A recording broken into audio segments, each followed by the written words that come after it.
Tenho visto aqui no canal perguntas sobre o dependente químico ser narcisista. E a pergunta mais comum é se todo dependente químico é narcisista. No vídeo de hoje vamos falar sobre o narcisismo e a dependência química. Ou melhor dizendo, quando o dependente químico é narcisista. Sejam todos bem-vindos. Eu sou Amélia Prado, psicóloga, trabalho na recuperação de pessoas com dependência química, na orientação e atendimento às famílias. E se você ainda não é inscrito no canal, está apenas de passagem, eu convido você a se inscrever e ativar o sininho de notificações para ser avisado quando for postado um vídeo aqui no canal. Nós temos vídeo todas as semanas, 2 vezes na semana. Então, vamos ao nosso assunto. Primeiro vamos entender o que é o narcisismo. O narcisismo é um transtorno de personalidade. Então, se é um transtorno, é uma condição psiquiátrica que modifica o comportamento do indivíduo e as suas relações. É também um transtorno parecido com uma dependência química.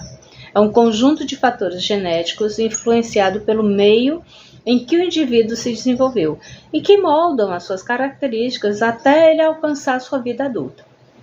O transtorno tem a sua origem na infância, sendo mais comum em pessoas que sofreram algum tipo de abuso e tiveram relacionamentos conflituosos com os pais, os familiares ou os seus cuidadores. Existem traços em sua personalidade que são bem visíveis, mas nem todo narcisista tem o mesmo comportamento. Mas o narcisista apresenta um comportamento generalizado de grandiosidade, fazendo com que ele se sinta mais importante do que os outros e, com isso, ele tende a humilhar aqueles que convivem com ele, para reafirmar essa sua superioridade. Tem uma necessidade egocêntrica, querem estar sempre no centro das atenções e sendo constantemente adulados. Uma característica que prejudica muito um relacionamento com um narcisista é a sua falta de empatia, ou seja, ele não tem a menor preocupação com os sentimentos do outro e mesmo que esse outro seja uma pessoa bem próxima. Então, quem está em um relacionamento com o narcisista, as suas emoções e seus sentimentos para ele não têm a menor importância. Em alguns casos, quando o narcisismo está associado à dependência química, os sentimentos da outra pessoa não têm a menor importância. Apenas a sua vontade e os seus desejos é que importam. E essa é uma característica muito idêntica no dependente químico. Quando ele está no uso da sua substância, seja álcool ou qualquer outra droga, quando ele está no uso, ele não tem a menor preocupação com ninguém. Pode ser pai, mãe, né? Outro fator idêntico é que quem está em um relacionamento com um dependente químico ou narcisista, os relacionamentos são sempre muito conturbados, problemáticos, cheios de altos e baixos, incertezas, insegurança. Ora é cheio de amor, ora é cheio de brigas e acusações. O narcisista, quando exagera no seu comportamento e percebe que tem um risco da pessoa de seu relacionamento ameaçar de sair do relacionamento, ele fica um anjo de bondade. 1000 promessas que vai mudar e 1000 pedidos de desculpa, mas logo repete o mesmo comportamento. Assim também o dependente químico quando está no uso. Ele se transforma, passa noites e dias fora de casa, gasta todo o dinheiro que tem para pagar as contas e não tem a menor preocupação se vai faltar o básico para sua família. Mas quando fica sóbrio, se torna uma vítima, com 1000 pedidos de desculpas e 1000 promessas de mudança até o seu próximo uso. Outro traço muito comum entre o narcisista e o dependente químico é a falta de empatia. Porque o dependente químico no uso, sua única preocupação é como conseguir a sua droga para o seu uso. Ele não se coloca no lugar de ninguém, nem tampouco se preocupa se vai causar sofrimento em alguém, seja pai, mãe, esposo, filha, seja qual for o grau de parentesco. Com tantos comportamentos parecidos, é muito comum alguém perguntar se todo dependente químico é narcisista. Mas a resposta é não.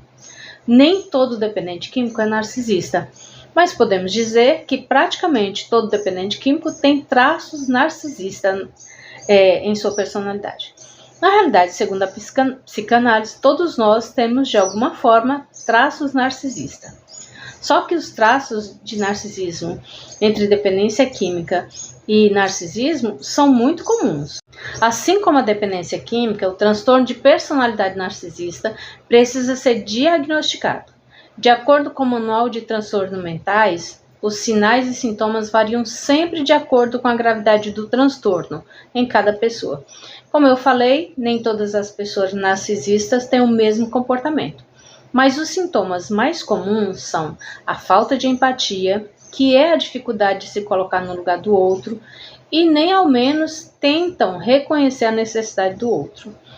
A mania de grandeza, a tal da grandiosidade, que só querem se relacionar com pessoas que acreditam que mereçam a sua companhia, porque eles são importantes demais para se relacionar com qualquer um. Aumentam as suas conquistas de maneira exagerada e estão sempre buscando serem reconhecidos, mesmo que eles não mereçam esse reconhecimento. E como eu comentei, estão sempre tentando denegrir ou humilhar os outros e assim conseguir alimentar esse seu ego disfuncional, que são melhores do que os outros. Acreditam que são pessoas especiais, mais inteligentes, mais bonitas do que os outros. E porque são pessoas especiais, só podem se relacionar com pessoas da mesma grandeza como a sua. E exigem serem tratados como pessoas especiais. Inclusive, eles querem tratamento VIP nos locais em que eles frequentam. Sabe aquela ideia de que ele é a pessoa mais importante?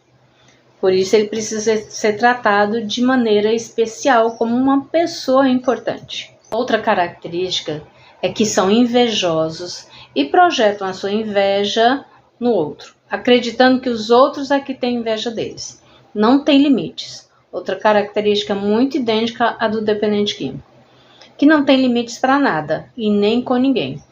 São os verdadeiros donos do "é do jeito que eu quero".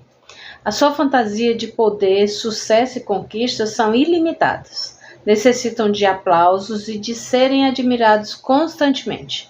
São exploradores, sem escrúpulos, arrogantes, querem toda a dedicação sem que eles não se preocupam em retribuir a dedicação. Ao contrário.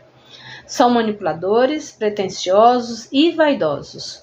Buscam relacionamentos onde eles possam aumentar sua autoestima, que na realidade é bem baixa. Como eu falei, nem todo narcisista apresenta os mesmos comportamentos. De acordo com alguns estudos, há 2 tipos de narcisista: o grandioso e o vulnerável. Mas isso fica para um outro vídeo. E se você tiver interesse, deixa nos comentários. E aproveita, já deixa o seu like. Assim o YouTube entende que esse vídeo agrega algum valor e aí ele envia para outras pessoas. Conviver com dependente químico é uma situação de grande conflito, de sofrimento, um relacionamento cheio de incertezas, de inseguranças, né, e de conflitos, como eu falei. Agora, conviver com dependente químico e narcisista é um grande desafio. E assim como pode acontecer de um dependente químico ser um narcisista, pode acontecer de um narcisista se tornar um dependente químico em função mesmo do próprio transtorno. Agora acho que deu para perceber algumas características muito parecidas no dependente químico e no narcisista. O codependente tem um sofrimento maior quando ele se envolve com o dependente químico narcisista. É muito importante buscar uma psicoterapia em todas as situações, do dependente químico narcisista e do codependente. Agora eu vou finalizando nosso vídeo de hoje. Curta, compartilhe e não esqueça de se inscrever no canal se ainda não for inscrito. Muito obrigada, eu espero você no próximo vídeo. Fica em paz.